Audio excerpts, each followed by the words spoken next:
India spends more dollars than it earns, and here's why it's okay.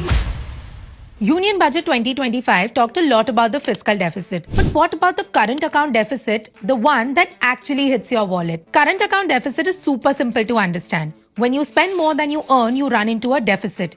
It is the same logic that applies here. When a country's imports are more than its exports, the country runs into a current account deficit. And India's current account deficit story in 2025 and 26 is actually very interesting. In Q1 FY26, it was very low, approximately 0.2% of GDP.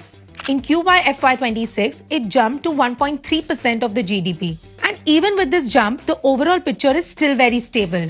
In the entire FY25, it was much better than the previous year. Now the most interesting part is that Jan और March के बीच में India recorded a current account surplus. This is the first surplus in the last 4 quarters.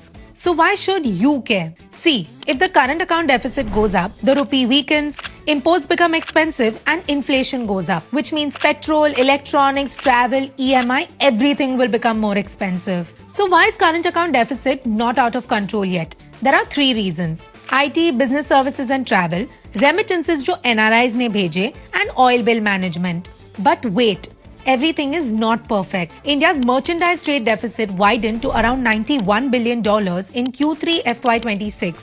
And the main reasons are gold imports, electronics and machinery. And if these continue to stay high, the current account deficit pressure can return. And there is also a global risk to this. In FY25, the US imposed tariffs on several Indian exports. If exports slow down and gold imports rise, some analysts believe current account deficit could cross 2% of the GDP in certain FY26 quarters. So what did Budget 2025 do about this? The budget tried to tackle it indirectly by raising the FDI limit in insurance, increasing MSME credit guarantee, pushing for manufacturing, and focusing on improving export competitiveness.